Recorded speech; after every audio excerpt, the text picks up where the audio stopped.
ketika Nabi Isra Mi'raj. Baru Isra ya. Isra kan dari Masjidil Haram ke Masjidil Aqsa. Itu saja sholat di Bukit Tursina. Tursaina bacanya. Kemudian sholat di Bethlehem.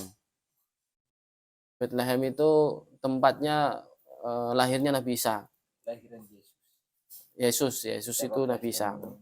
Kemudian di Madinah dulu, terus Bukit Tursina, Bethlehem, kemudian baru Masjidil Aqsa.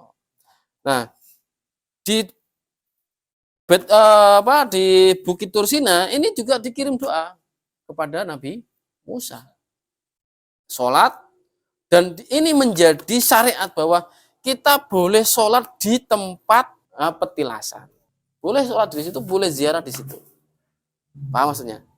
Ini jadi kan kita Isra Mi'raj kan setiap tahun tuh. Harusnya dipahami detailnya bahwa Nabi itu perjalanan Isra kemana saja, naik dari Masjidil Haram, ya, kemudian diturunkan di Madinah. Padahal itu belum hijrah. Nah, ketika dia turun di Madinah itu adalah tanda nanti kejayaan umat Islam. Nah, makanya disolati dulu. Paham? Mumpung ini masih Isra Mi'raj, jadi tak jelaskan. Tapi sebelum kewajiban tetap ada perintah sholat sebagaimana sholatnya nabi-nabi zaman dahulu. Bisa dipahami? Ya, dengan syariat yang sudah dipahami dari syariat sebelumnya. Karena bedanya Nabi dengan Rasul kemarin apa? Rasul itu menyampaikan wahyu dan memberikan syariat baru.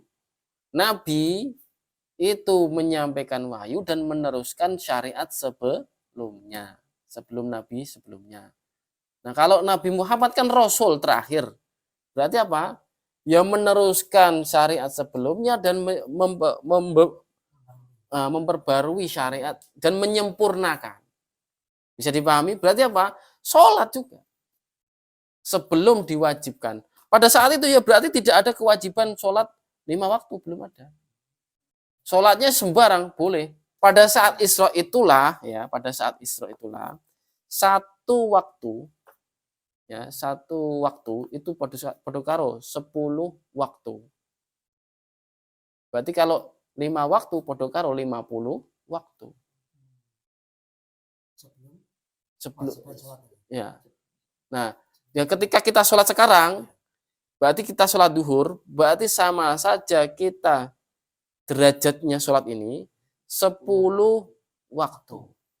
Sebelum Nabi Muhammad. Paham maksudnya?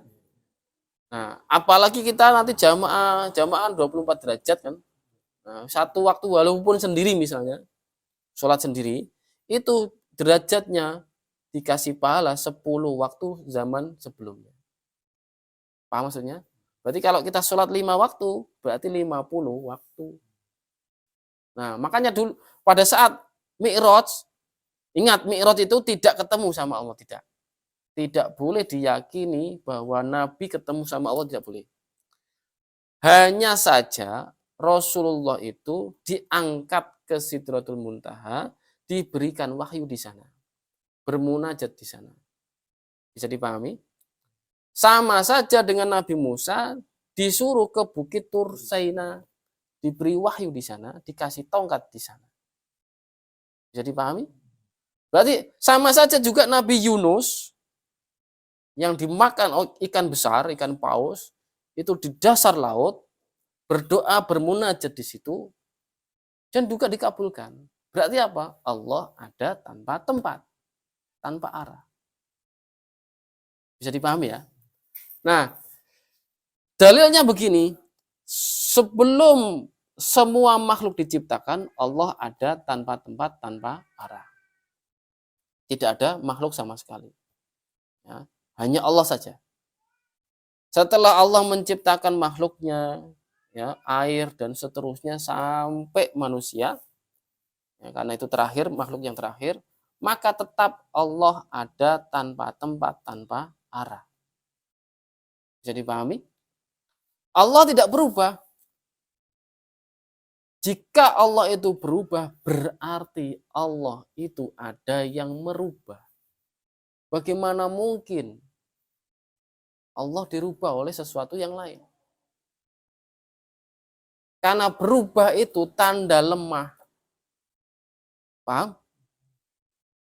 Yang punya sifat berubah adalah makhluk. Karena makhluk itu pasti berubah. Dari kita lahir, nah, dan seterusnya. Berarti kalau ada orang yang mengatakan Allah itu berubah, berarti sama saja menyamakan Allah dengan makhluknya. Paham maksudnya? Nah, jadi gitu. Bisa dipahami ya? Jadi ini yang sering kali ketika di Isra Mi'raj itu, Wahabi itu kan meyakini Allah di atas langit. Nah, ternyata orang-orang NU ketika tidak mau belajar, ya, itu mengatakan bahwa Isra-nya Allah, Isra Mi'rajnya Nabi itu ketemu sama Allah. Na'udzubillah min dzalik. Ketika orang itu mengatakan ketemu sama Allah, berarti apa? Allah di langit. Bertempat. Di langit bertempat. Sudah di langit bertempat, berarah. Ya kan? Berarti apa? Menyamakan Allah dengan makhluknya. Na'udzubillah min dzalik. Bisa dipahami? Jadi Nabi Muhammad, ya, Nabi Muhammad itu Mi'raj tidak bertemu dengan zat-nya Allah. Tetapi dikatakan melihat. Bil fuadi dengan hati. Paham? Melihat dengan bertemu beda. Nah, satu pertanyaan pertama kali ditanyakan tentang Isra Mi'raj itu Siti Aisyah. Nah, Siti Aisyah berpendapat tidak melihat sama sekali. Ya, ini hanya perbedaan pendapat saja. Hanya perbedaan pendapat di melihatnya, bukan ketemunya. Satu sisi Ibnu Abbas mengatakan melihat Allah, satu Aisyah itu tidak mengatakan tidak melihat Allah. Kenapa kok Siti Aisyah mengatakan tidak melihat Allah ketika Nabi Mi'raj? Dikhawatirkan orang-orang setelah kita itu akan menyamakan Allah dengan makhluknya. Jadi pendapat yang keduanya kuat, tapi yang diunggulkan Siti Aisyah. Siti Aisyah itu adalah istrinya, istri Nabi. Ibnu Abbas adalah keponakan, betul kan? Keponakan. Sama-sama keluarga Nabi. Tapi yang diunggulkan oleh ulama Ahlussunnah wal Jamaah adalah tidak melihat Allah. Nah, pendapat Siti Aisyah. Sedangkan jika misalnya ada orang yang mengatakan melihat Allah bil fuadi, bukan pakai mata, bukan, tapi dengan hati. Jadi pahami? Nah, tetapi tidak dikatakan ketemu, tidak. Semua ulama Ahlussunnah wal Jamaah tidak ada yang mengatakan ketemu. Karena apa? Tidak ada ayatnya ketemu. Kalau ketemu berarti apa? Namanya ketemu gimana sih? Berarti dat ketemu dat toh. Dat Allah itu hakikat Allah. Hakikat Allah la ya'lamu illallah. Semua makhluk tidak ada yang mengetahui kecuali Allah itu sendiri. Berarti ketika dikatakan dat Allah, maka kita harus berpikir, harus berpahami bahwa dat Allah ya hakikat Allah. La ya'lamu illallah. Tapi kalau dikatakan dat makhluk, maka ya benda itu sendiri, jenis itu sendiri, jisim itu sendiri. Paham maksudnya? Punya ukuran, punya sifat. Berbeda kan? Laisa kamitslihi syai'. Tidak. Berbeda jauh. Tidak ada samanya sama sekali. Nah, ini kalau ketemu, bagaimana berarti? Orang yang meyakini bahwa Mi'rajnya Nabi ketemu dengan Allah, berarti apa? Dat ketemu dat. Bagaimana bisa mungkin? Melihat. Melihat bil fuadi. Bukan mata telanjang, bukan. Sama seperti kita sholat toh. Allahu Akbar.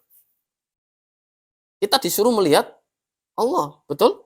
Di dalam hadisnya di Arba'in Nawawi, ka'annaka yara, kan begitu kan maksudnya? Seakan-akan kita melihat Allah. Kita melihat Allah dengan hati. Bukan tidak boleh kita bayangkan Allah, tidak boleh. Bisa dipahami enggak? Ya. Kita bermunajat, beribadah, beribadahlah.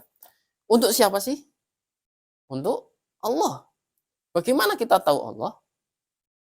Ya dengan hati kita.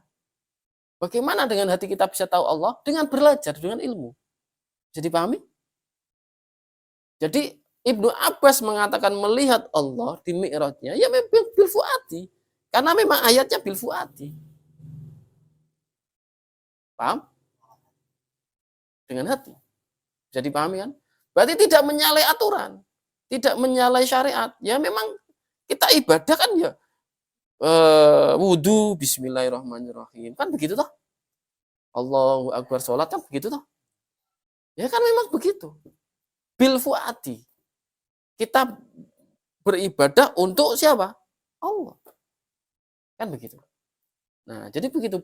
Maka langit ketika Mi'rajnya Rasul, itu langit itu dijadikan tempat yang mulia untuk tempat bermunajat. Sama seperti masjid, itu mulia.